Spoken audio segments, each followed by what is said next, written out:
Hi, folks. Welcome to Jazz Room at Home.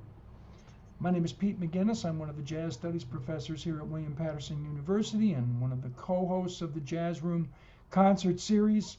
And today, for sitting in, the two gentlemen you see around me here in the Zoom room are the two gentlemen, the principal people involved in our Latin Jazz Room concert, this being Sunday, April 25. And the first gentleman below me is our guest artist, Mr. Ron Naspo. Ron Naspo is one of the premier bassists in the region.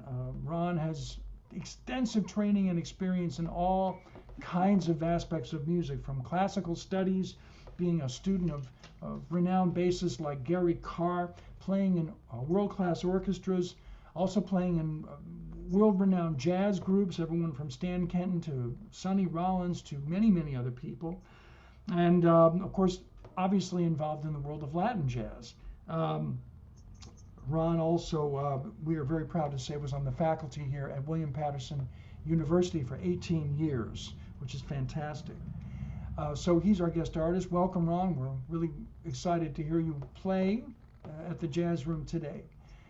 Next to him, rather to my side here, is Chico Mendoza, our own Chico Mendoza, who is currently the director of the Latin Jazz Ensemble here at William Paterson University. Chico has been one of the centerpieces of the soul of this program for almost 40 years, and is a wonderful composer, arranger, vibraphonist, percussionist, personality, real spirit of the music. And we always have Chico and his group perform every spring. And so this year we have our Latin Jazz concert today, directed by Chico and the William Paterson University Latin Jazz Ensemble with guest artist Ron Naspo, the bassist. Now these two gentlemen know each other from way back. They actually went to high school together and did lots of gigs together. So my job here is finished. I'm turning it over to Chico and to Ron, and I'm going to just kind of tell these folks when time is up, basically. So both you gentlemen, I let you take the floor. And again, Ron, welcome to the Jazz Room. Thank you, Pete. That was a wonderful introduction. I was wondering who you were talking about there. Doesn't seem like it's been over 40 years. But I thank you, my friend. And just to mention about Pete McGuinness, he played in my band for a while. He's a great trombone player. And he has an embouchure you wouldn't believe. The only musicians know what an embouchure is. It's nothing to eat, believe me. Anyway, Pete's a great guy. I've known him, and he's always got his hand out for me. Chico, do you need this? Do you need that? So if you can, he can't hear you, but give Pete a hand, all right? And now to my old buddy, Ronnie Naspo. Hello, Ron.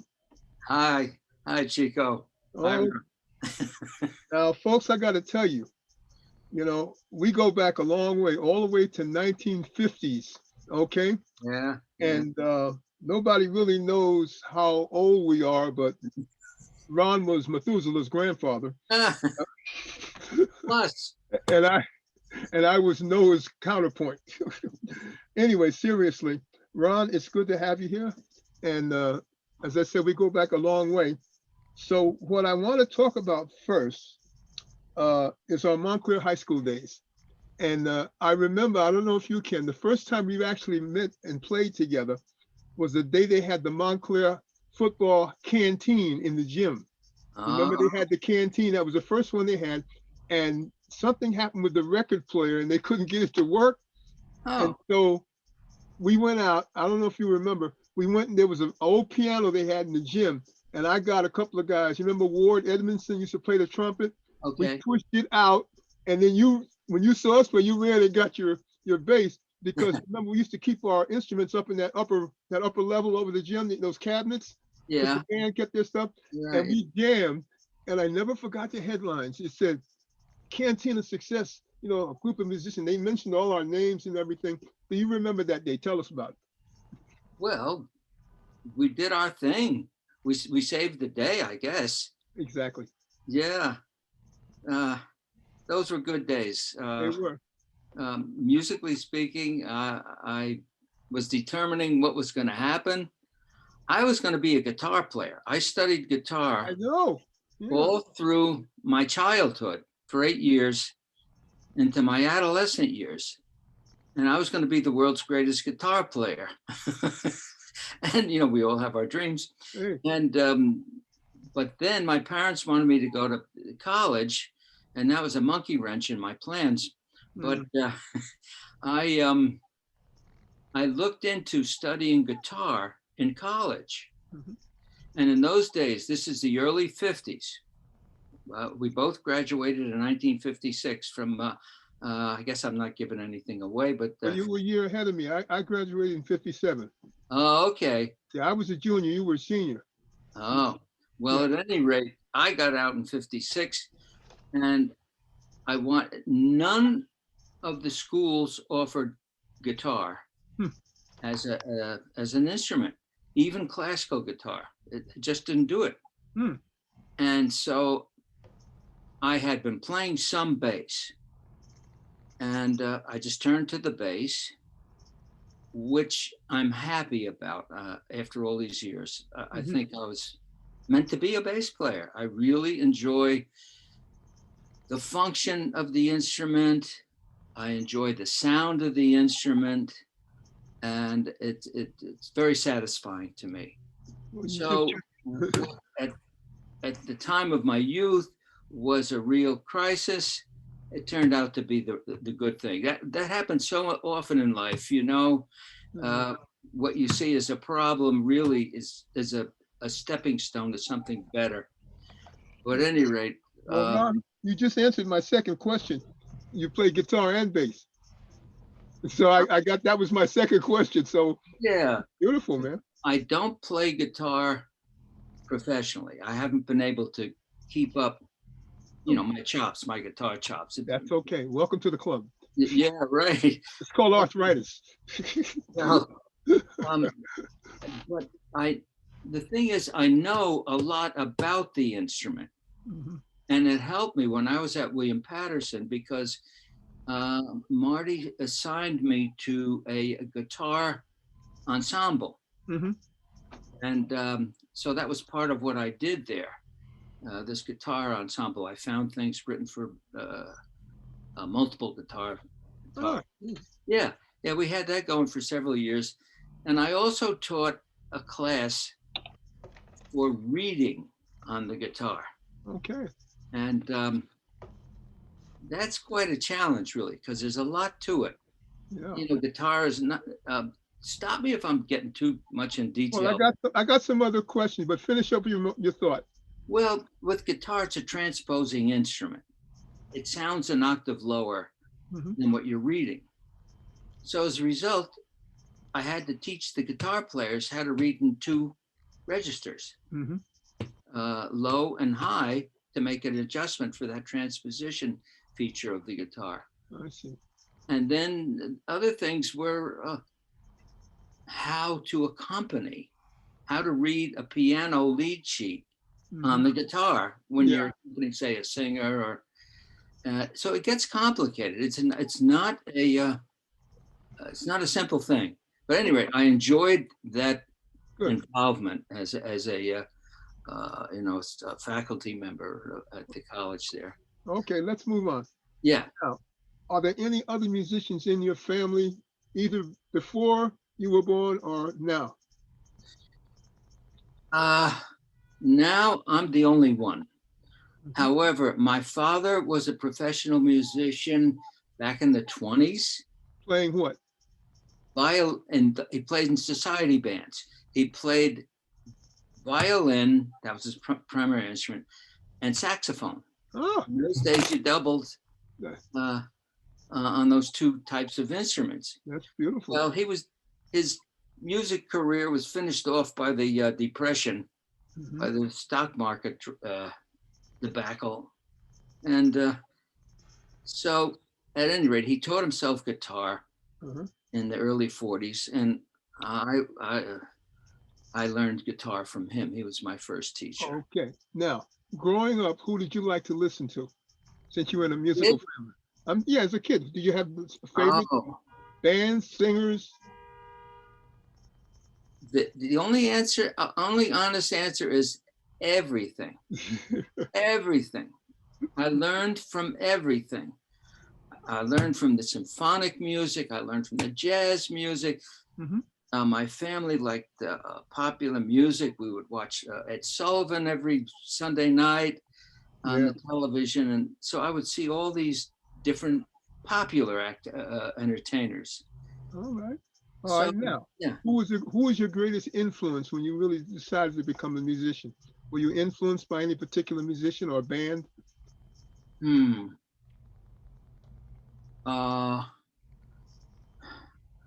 Well, my teacher, Frederick, my main teacher on the bass was Frederick Zimmerman of the New York Philharmonic. He was the co-principal of the Philharmonic. And so I just admired him so much. He didn't play jazz, but he brought me along. He was my mentor. Very good. Yeah, I'll leave it at that. Okay. Yeah. What about your kids? Any of your kids musical? Grandkids, kids? They both like music, and they both studied instruments for a period of time. They checked it out. They tried it out. And when my older son, we have two boys. They used to be boys. They're men now. Time moves on. He was learning the saxophone, and he played it in the middle school band. But he came to me, and I thought this was really sensitive. He said, "You know, Dad, I hope you don't mind this, but I really prefer sports to playing music." And I said, "I'm with you, whatever you want to do." So he moved away from music. And the second boy is the same story. He played the cello for a while and took lessons. Yeah. They both went through the Montclair school system. I want to hear, you want to hear something funny? You too, Pete. You know, music's been in my family for years. My Uncle Charlie wrote 2 songs that he retired on, Strangers in the Night and Spanish Eyes. Charlie Singleton, that's my uncle. He didn't have to write anything else. The royalties go all the way down like to the 19th generation, you know? Those songs? Yeah, now that's my mother's maiden name, Singleton. So Charlie wrote the song, but here's what it is. He wanted his son to become a musician because he had all his fame. Yeah. My cousin, his son, played in the Florida A&M, you know, the 320 steps a minute band in the football games, you know? He played in there, and guess what he is now? A pharmacist. He never pursued music after he got out of college. But here's the thing. The music came out of me and my uncle's sister, my mother. Oh. All right, so I got the music, and boy, he never lived that down because he wanted his son to be the heir apparent, you know what I mean? Right. Here's the funny thing about me. Here's Chico. Oh, my kids are going to be musical, right? My daughter played the clarinet like your kids did, and she gave it up. My son is now a chef with 2 restaurants in Philadelphia. But check this out. My grandson is a DJ and has his own studio, and he records people. You believe this? It skipped the whole generation. You know, you go figure. You try to figure it. There's no, what these kids want to do. I have a grandson. He does all the sports, soccer and basketball and baseball, and he got into the middle school. He's 15. He got into his first middle school production, musical. Yeah.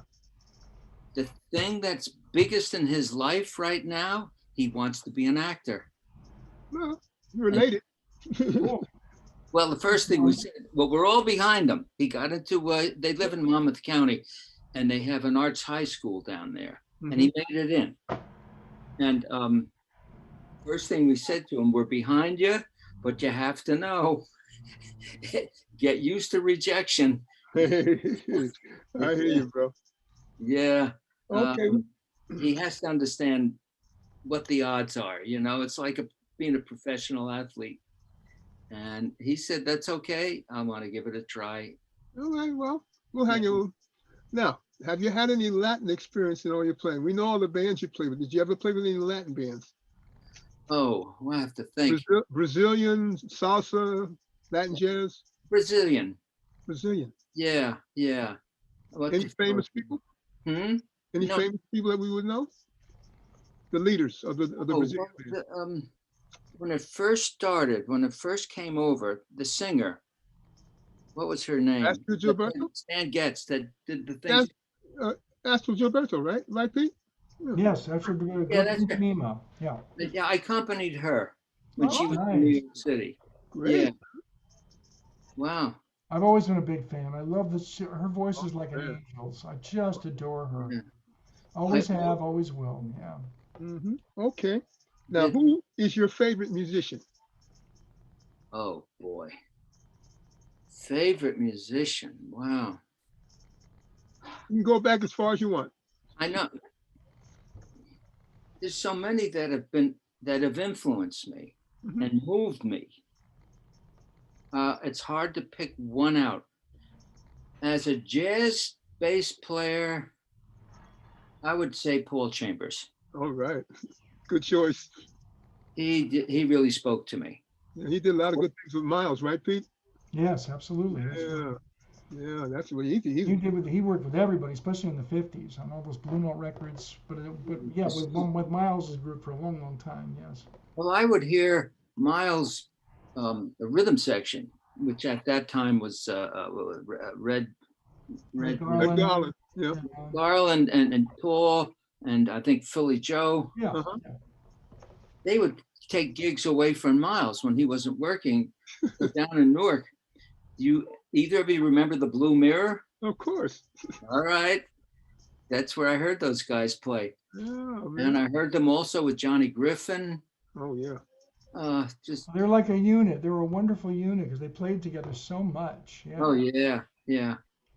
And I heard his 60s rhythm section too, Ron Carter Oh, yeah. and the other two play. Mhm. That's beautiful. man. But I don't know, Ray Brown is great. Oh, I yeah. once had the opportunity locally to play in front of, well, opposite Oscar Peterson's trio. Oh, yeah. Now you're talking my language. And Yeah. well, I played a bowed solo and Oscar and Ray were sitting in the table in front of me. Uh-huh. And I was just a young fellow in the business and I had such an admiration for those two people. Well, they gave me a hand. They stopped their conversation and they applauded. And I said, wow. You want to hear something funny? Hmm? I did a recording session. Well, actually, it was a competition. I took the William Paterson band over to New York. We were competing at the Manhattan School of Music, Uh-huh. and the judges were Ray Barretto and Eddie Gomez. And Oh, we wow. won against all the other Latin bands, and I only had one Latino in the band. All the rest were like African American and white, and we won. And they had that, Pete, they had that trophy in the case for years, but they moved it. I don't know where they put it, but that was so funny because, you know, Eddie Gomez is a great bass player, you know, and I was just thinking, Well, I got two reactions. First of all, the coach of your ensemble, you, made a big difference, I'm sure. I don't know about that. I mean, well, I think It so. made a huge difference. The Of fact course. that you wound up on top. And then secondly, Eddie Gomez and I used to take lessons from this Frederick Zimmerman I mentioned before. He was in Juilliard. I was in Montclair Mm-hmm. and Montclair State. Yeah. And yeah, but we studied from the same teacher. How about that? And we would wait for each other in Mr. Zimmerman's apartment. Oh. And so we got to know each other. Ah, So he would take his lesson, I would watch him take a lesson, I would take a lesson, he would watch me. Oh, that's cool. So we, became fond acquaintances. that's great, man. Yeah, All world, huh? it is a small world. Yeah. I love that.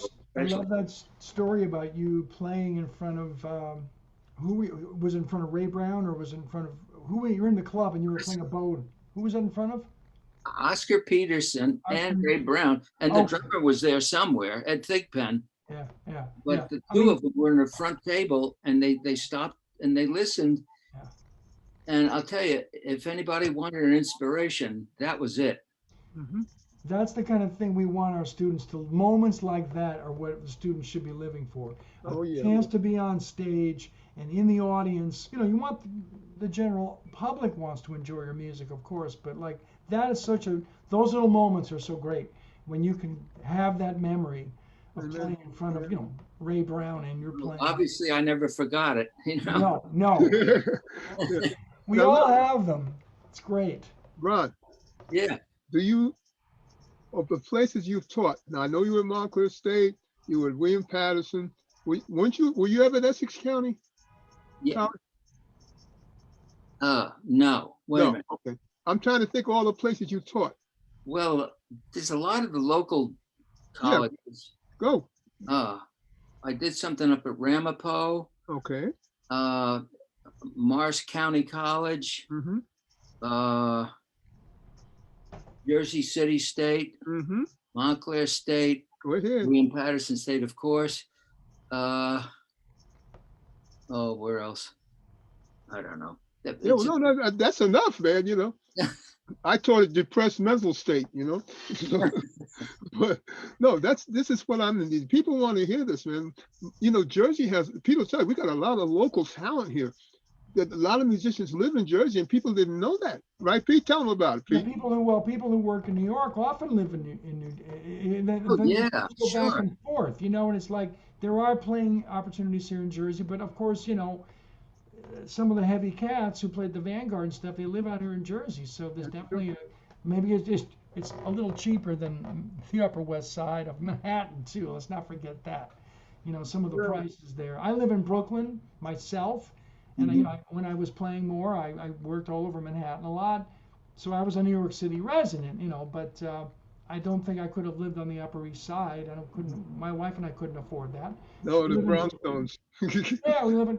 It's still not cheap, but it's more manageable than living on the Upper West Side. That's So true. I think a lot of musicians live in Jersey for that reason. And there's nice neighborhoods. You can get the same amount. Of more real estate, a house with a lawn. Yeah, you get more for the same price as a studio apartment in Manhattan. You know, it's just. Oh yeah. Now, Well, Ron, yeah. where have you been? How many countries have you been outside of the United States? Where have you traveled to?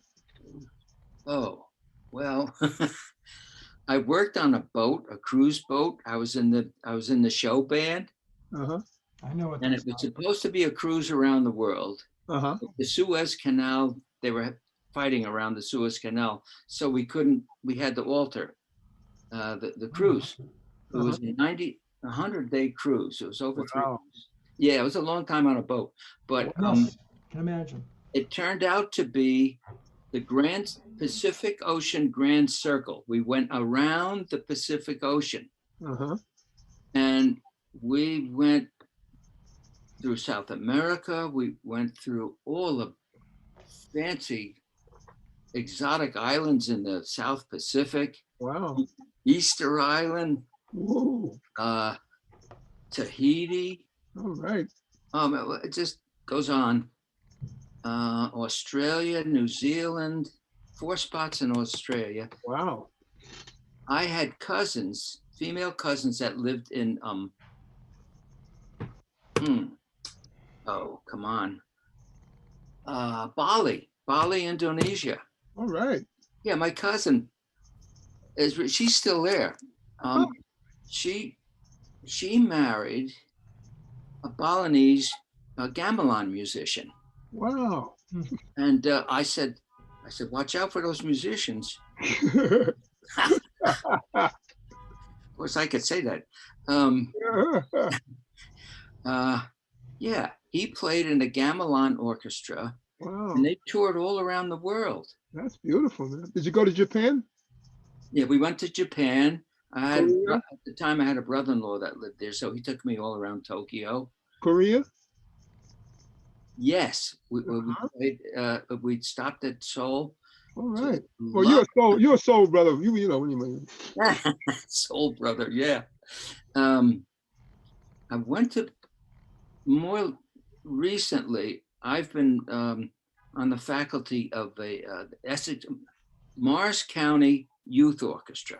Uh-huh. And the leader of that person you may know, Jerry Tedesco, is his name. Oh, yeah. I know. Is he related to the guys that used to have the music store in Montclair? No, oh, that's another Tedesco. Oh, okay. No, that was Tony Tedesco, if I Yeah. remember correctly. He had the recording studio. That's another Tedesco. That's another What? Tedesco. Good All God. in the family, huh? Huh, Ron? Maybe. You never Right. know. This guy taught, his career was in Wayne. He was on the Wayne faculty, the high school band, Uh-huh. but he studied conducting. Hmm. And he and his wife started this Sussex County Youth Orchestra. Hmm. And that if you have an orchestra or a chorus, there are companies, if you're good enough, that will set up a tour for you. Uh-huh. So this orchestra, let me tell you something, up in Sussex County, these kids can play. That's not the Boondocks anymore, by the way. Uh-huh. These kids play. And I went on about a half dozen tours, 10-day tours with them. Right. We went to China. All right. Oh yeah, that was marvelous. Yeah. And Don't go there now.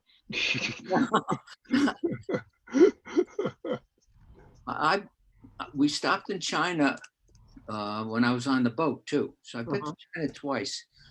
One time with the boat, which was 32 years ago. Wow. I remember that because I turned 50 on that trip. Hmm. Everybody was driving bicycles. Yeah. And then with the youth orchestra, it was 08. No more bicycles. Everybody was driving cars. The traffic jams were amazing in Beijing. Ah, Yeah. So, one question. yeah. Did you ever go to Madagascar? No. Oh, okay. I just wanted. I've never been to Africa. No, never been to Africa. Now that's a must-do in my life. What I have left. Yeah. Yeah. Well, wow. Boy, you got around, didn't you? What that song say? I get around, I get around. I've been in 49 of the 50 states. Wow. I missed Louisiana. Of all places, I missed Louisiana. I've never been to New Orleans. I've never been to New Orleans. I've been in Tennessee, but I've never been to Nashville. And you know, I'd like to hear the music from those two cities. How about Alaska? Yeah. You've been to Oh, Alaska. really? I was yeah. gonna say you probably missed either Alaska or Hawaii, but it turns out you were at both those places. Yeah. You haven't been to New Orleans. That's Louisiana I've never been there. The And blues capital, huh? yeah, right. Yeah. pretty wild city. A lot of fun. Listen, I'd like to ask a question about the two of you guys. Now, I know you went to high school together. Yeah. And you met in high school. After high school and college and whatever, how have you interacted with each other musically after high school between then and now? Have you had a chance to perform in the past together? You two guys? No. No. They have a very good music program in Mount Cliff. High school had a great music program. Yeah. Remember Mr. Shelba? Oh, sure. He was there. And Mr. McClellan had the choir. Yeah. I'm trying to think of the other teachers were. But we had a very good music program there. I remember that. Oh, that's good. Yeah. Is the high school still existing? It is, right? Oh, yeah. High I don't school. know about the music program. Is it as good as it was back then? I don't know. Careful with that. Who knows? Yeah. Okay, Ron, Yeah. who are some of your alumnus, students that you've taught that have gone on that we might know? It's a good question. Yeah. Well, locally, there's a bass player who's made a little bit of a name for himself. I don't have to remember his name. At this point, the names are. I know. There's so many you have to Oh, remember. come on. Oh, he lives in Verona. He's played with a lot of people. Oh. I'll have to come back to you with that. That's okay. But there's a fellow that I taught at Montclair State. I taught that guy at the fellow from Verona at William Paterson. Oh, anyway, there's a fellow from Montclair State who was an orchestra player. He is on the faculty of the University of Tennessee at Memphis. Great. He's the head of the music department down there. Oh, wow. And he comes from Newark. He's a Newark guy. His name is John Chiego. Huh. Okay. Yeah. I know No, him. he's not a big name, but he's a big person down there. Uh-huh. He's in the Nashville Symphony. He's Oh. got Memphis tied up. I mean, he's the principal bass player in the orchestra, principal bass player in their opera orchestra. Yeah, I don't have any people that have become big names, but But you're proud of him. oh, proud of every one of them. But and some of them, even though they're not well known, they have good, strong careers. Good. That's great. Yeah, yeah. Okay, Well, now. for anybody to have a career where they're playing at all is a success, period. To be a working musician is huge, especially now as things have tightened up. You know. Yeah, I'll say. Well, now forget the COVID thing. I mean, just even before that, Oh yeah. how things really were shrinking. It's hard. I don't like to remind my students of that too much because I don't want to get them a little afraid. Because at least the students we get are like they're in our jazz area. They're like they have no choice. They're driven to become a pro, and that's what they want to do, and that's it. Yeah. There's no looking back for these people, which is great. Well, when I taught at William Paterson, and for that matter, the orchestra students at Montclair, I had to tell them, I felt it was incumbent upon me Right. to let these kids know what it's like. They all have kind of romantic ideas. They read Downbeat magazine, and it seems like everybody's working all over the place. Right. Right. And when you stop and think, I had to tell them what it was really like, what the odds are, just like with my grandson. You're studying here, there's a guy somewhere out there that's spending 6-8 hours a day playing on this instrument, competing for the same job you're looking for. That's what the competition is like.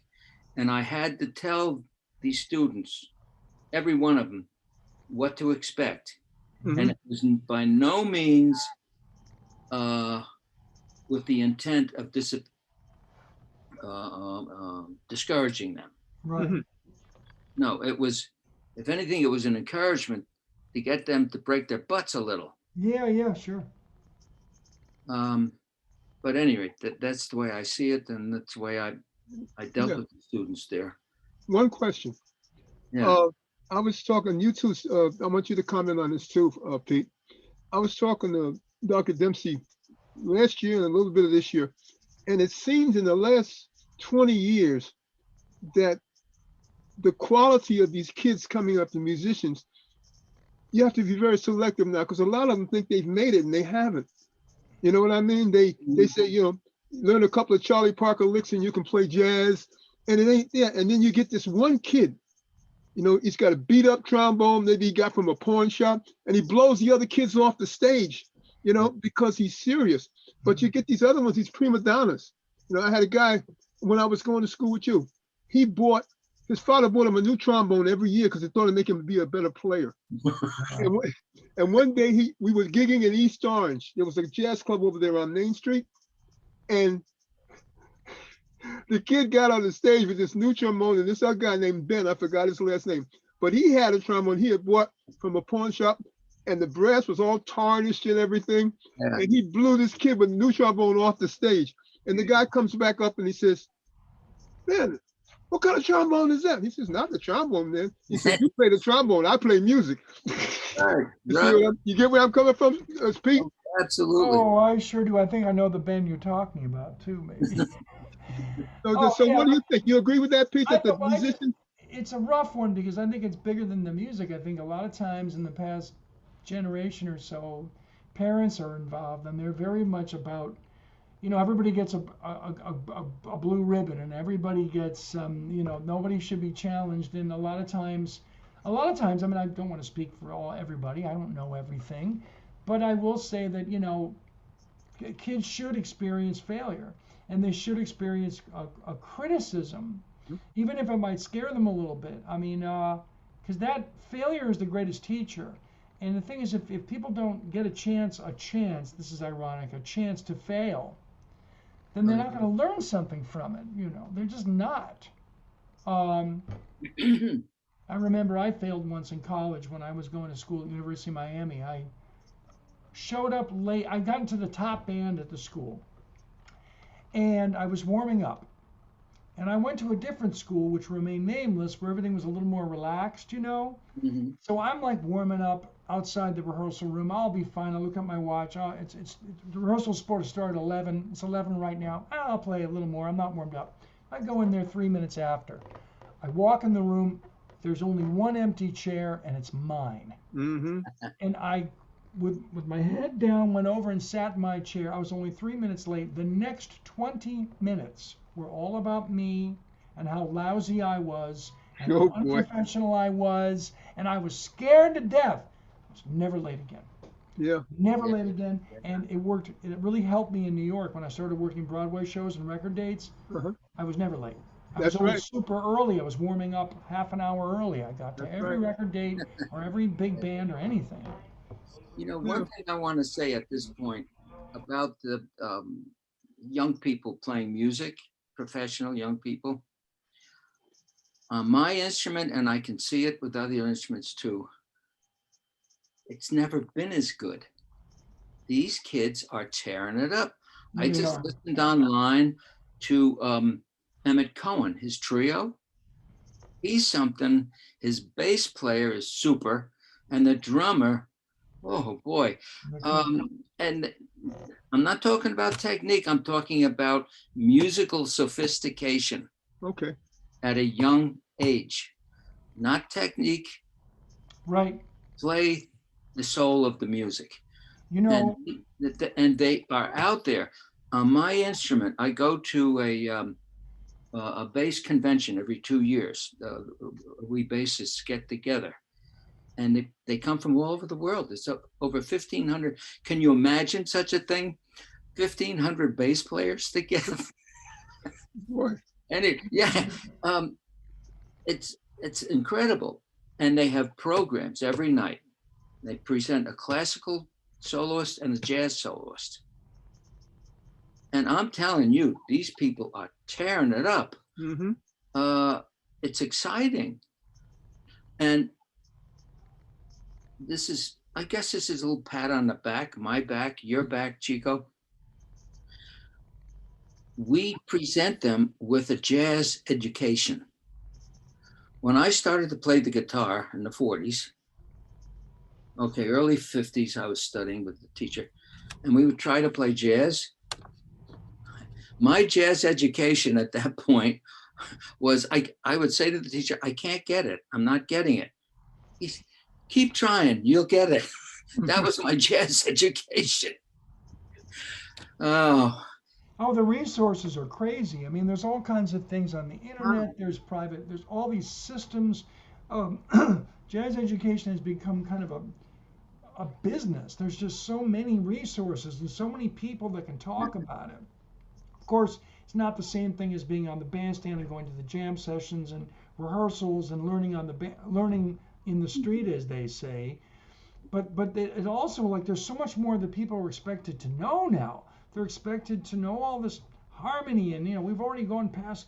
We've been in a post-Coltrane world for a long time. I mean, people are trying to digest that still, let alone Charlie Parker or Lester Young or Swingier. It's like there's so much stuff.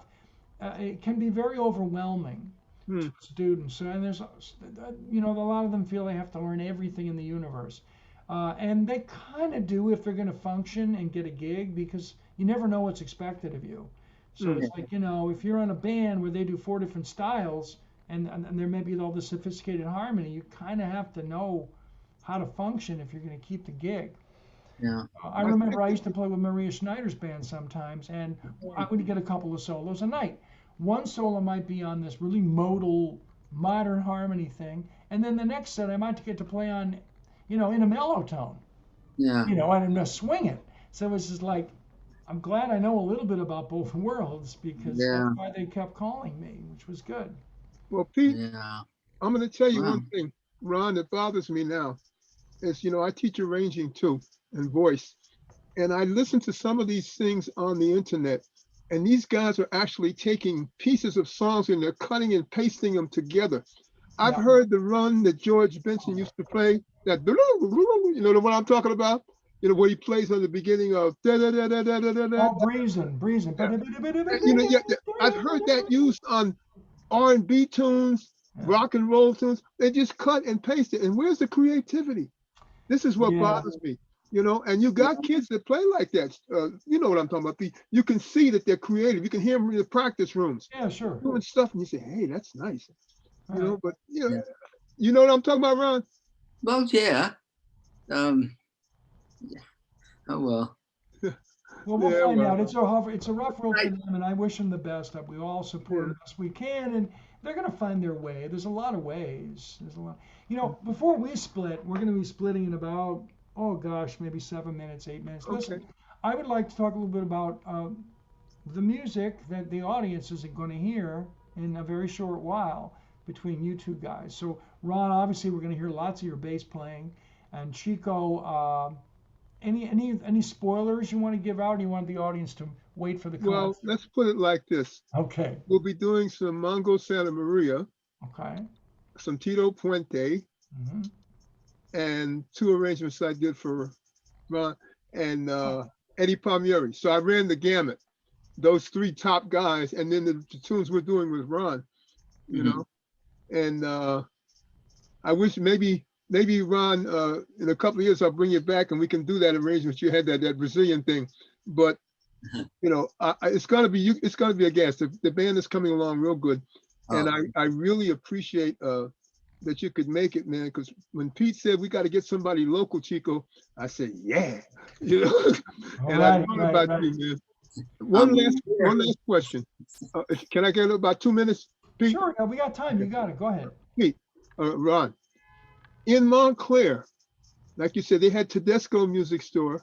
Yeah. They had the other one up on Bloomfield Avenue, the record store on the left-hand side as you go up Bloomfield Avenue. I forgot the name of it. National Music, right. Yes. And they had a lot of little stores you could go to pick up instruments and music. Did you know any of those people that ran those stores? Did you ever teach there at Tedesco's or any place like that? No, I never taught at those 2 stores. Yeah. Taught at a bunch of music stores over there. Muscara's in Belleville. Oh, yeah. Yeah. And what I remember about National Music Shop, I was a kid. Yeah, I know.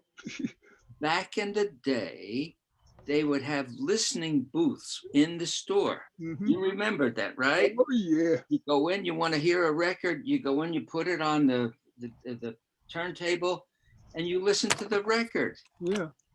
And of course that disappeared. Yeah. But I thought that was the nuts. Yeah. But anyway, that's what I remember about National Music Shop. Okay, you got it, Pete. I think that's the whole thing about record stores, man. That is like something young people are missing out of. I mean, yeah, I think we all are very nostalgic about that. You know, it's like, oh man, you can see things on the internet, you can see videos of things, you can find anything in the whole universe, and that's great. But for me, maybe I'm just old school. You cats probably feel the same way. Walking into a record store full of LPs and just like going like this, flipping through them and seeing what's new, and like, blah, blah, blah. I would get, when I saw a new Count Basie record, I'd get so excited. I'd pull the thing out and I'd look at the back of it, and I'd, you know, it wouldn't cost a fortune, and I'd bring it to the front. You know, it was such a big deal to buy this, and it's so big that the cover art was like a painting. That's true. Yeah, you know what I'm saying? The old like a real piece. Yeah, it was a piece of art, man. It was fantastic. There are people that collect those now. Those old albums. Oh, absolutely. The covers, just the covers of the things, you know. Especially like Billie Holiday and Sarah Vaughan, and Stan Kenton was one of my favorites. I loved him. Yeah. Oh, I would like to hear about that, Ron. I mean, did you had some sort of dealing with Stan Kenton in your life at one point? Yeah, I played with the band. Yeah. How long did you do that? When did you do that? Well, it was about a year, 1972. We had our first child, so I just couldn't stay out on the road. But that's huge. I worked for a while before that band with a drummer, John Von Olen. That name. Yeah, I remember him. Yeah, and John and I played in a band called Billy Maxted and his Manhattan Jazz Oh Band. yeah, I remember them. Remember that band? Yeah. Okay. Anyway, John and I became friends. So he left. He went with Woody Herman. Then he went with Stan Kenton. Yeah. And I went to see Kenton and John in New York City.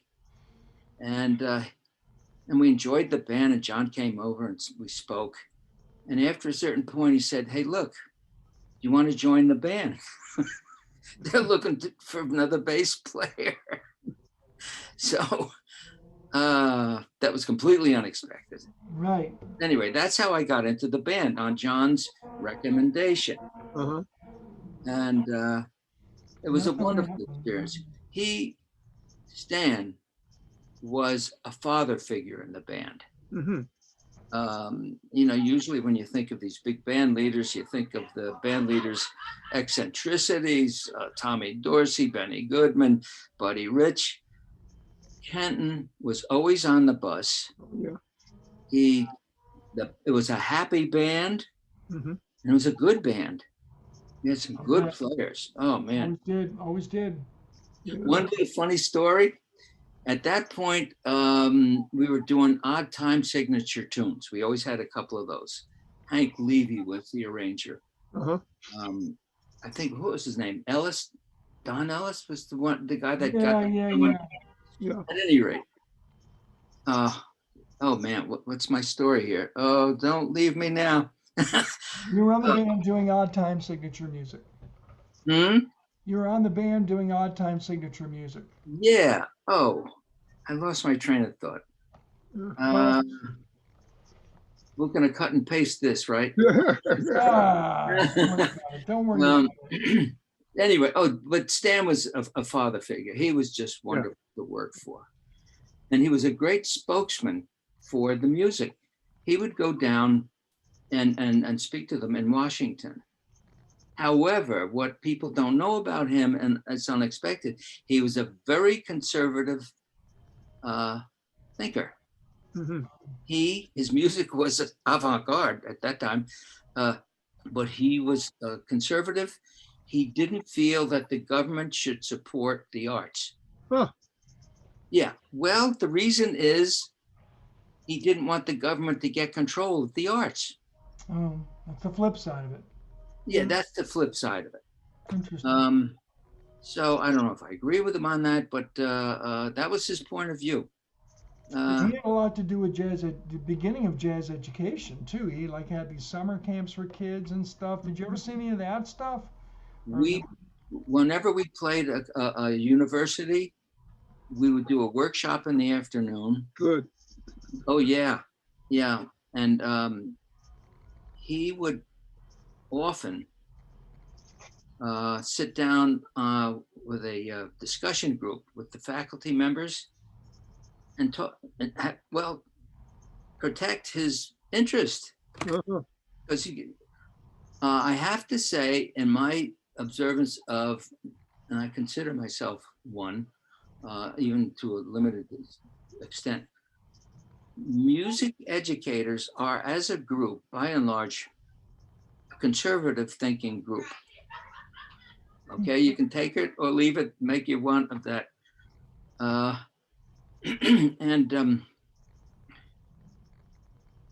So when Stan joined these educators, he had to really get them to come out, think outside of their box. Mm-hmm. He had a rough job. Yeah. To give you an idea of the way things were when I was in college, we started a jazz band that rehearsed in the music department, the building. They stopped us from rehearsing. We don't do that music here. Yeah, that's how far it's come. Wow.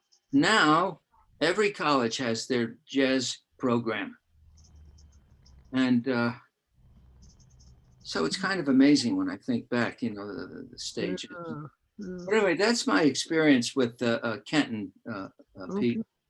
Well, Okay, Pete, you got it. It's such a wonderful history of that band and all the writing. Maybe my favorite arranger, if I had to pick one, because I teach arranging here like Chico does. And I have a big band of my own that occasionally performs. Not in a while because of this, but I fell in love with the music of Bill Holman. Oh yeah. I know Bill was a big part of Kenton's book in the 50s and 60s. You must have played some of that music or remember Oh some yeah, of that. yeah. I forget. So which- charming. So Don't forget my boy Frank Rossellino. Oh, those cats, man, not too Don't forget shabby. my man. It's the first tune I ever played with that band is the tune that they opened up with. Here's That Rainy Day. Oh, the trombones, yeah. Right. Okay. That thing was so slow. And there's what, 15, 16, about 18 guys in the band. It's a big, I'm the only one playing time. right. I'm playing half notes. And Von Olen on the drums is splashing on the cymbals. He's not playing time. And I'm saying, holy Jesus, this whole band is sitting on top of my half notes. Mm. And that was an eye opener. It was an experience. And I just remembered what I forgot before. When we played these odd time signature tunes, Willie Maiden was in the band. And, you know, he was one of the old timers at that point. He took every one of those odd time signature tunes. He took his part. He wrote his part out in 4/4 time. We were playing at whatever time it was, 5/4, 9/4. He was playing 4/4. He was reading 4/4. He taught Burt Bacharach. Yeah. Yeah, right. But anyway, Yeah. I thought that was far out. It's easier to read, I guess, especially when you have a ton of mixed meters like that. Yeah. It makes it just easier for your brain, I suppose. Listen, we're going to wrap it up. We only have about 2 minutes left, so I want to just have a moment to have Chico chime in one last time and have some wrap-up comments about the concert or Ron or any last question, because we're going to have to let people get ready to see this. Actually, it's just good talking to, Pete, you were one of my students years ago, and Ron and I played together, so I think we were old friends in a sense, new friends and old friends, but you guys are beautiful. I wish that we could have done it live, but Ron, I will have you back when we get over this virus, man. But it was a pleasure bringing back the memories. And Pete, thanks for your input, man. You're beautiful, man. And all I can say is I hope you folks will come to the concert. Oh, they're here. They're gonna be here in a few minutes. Yeah, that's what I'm saying. So, in any Don't event, leave us. Don't forget in any the event, Ron, thank your family. Give my love to your wife, Thank you. Tell her to keep an eye on you. And whatever she does, don't put a 6th string on your bass, okay? Oh no, I have enough trouble with 4 strings. That's for me. Too much to think about. Chico, you're going to play vibes, aren't you? Not this year because of the time constraints. Oh, okay. And I wanted to leave room for Ron. See, right. Ron is good. He has good vibes, man. Yeah. So you're folks, you're in store for a wonderful treat. Not just Chico and his band, which you always love. You have a fan base, Chico, every year. Thank you. But this world-class bassist and soloist and old friend of Chico's, of course. So it's like like a real kind of a friendship thing on the stage too, which is really nice to see when 2 old friends perform together. Well, thank you folks for coming to Sitting In. Thank you, Chico. Thank you, Ron. And we're all going to be seeing you in a few minutes for the actual concert that airs at 4 o'clock. So go get your glass of water and your Doritos and come back and enjoy the 4 p.m. performance of Chico Mendoza, the William Paterson University Latin Jazz Ensemble, and guest soloist bassist Ron Naspo. So, gentlemen, thank you very much. Pleasure.